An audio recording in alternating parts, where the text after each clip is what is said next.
L'homme revient chez lui dans un état de grande panique.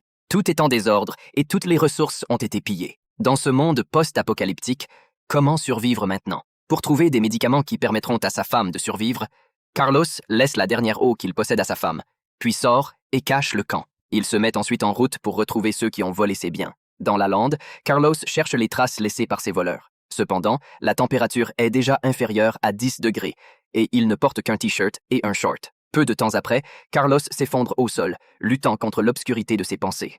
La faim et le froid l'enveloppent. Pourtant, dans un état de semi-conscience, il aperçoit un petit garçon qui passe au loin. Carlos, bien sûr, ne laisse pas passer l'occasion et suit discrètement le garçon. Ce n'est qu'en arrivant chez lui que le garçon remarque qu'il est suivi. Mais il est trop tard, il ne peut plus fuir. En rentrant, il referme la porte derrière lui. Face à Carlos, qui s'approche de plus en plus, le garçon se cache rapidement auprès de son grand-père. Mais, dans ce monde de fin du monde, les gens peuvent libérer une force inimaginable en de telles circonstances.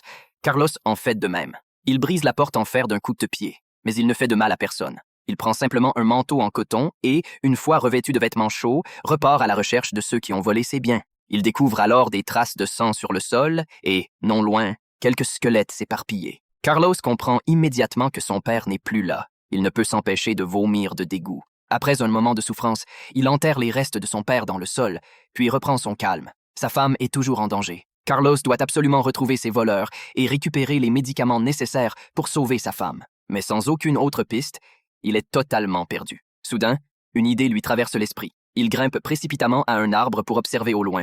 Et là, il aperçoit de la fumée qui monte, un signe qu'il y a une autre présence. Carlos se prépare à partir en suivant cette nouvelle piste, mais il oublie qu'il est encore en haut de l'arbre. À l'instant suivant, il tombe lourdement au sol. Pire encore, le bruit qu'il a fait alerte des chiens sauvages à la recherche de nourriture. Carlos tente immédiatement de se relever pour fuir, mais sa jambe, blessée dans sa chute, l'empêche de bouger.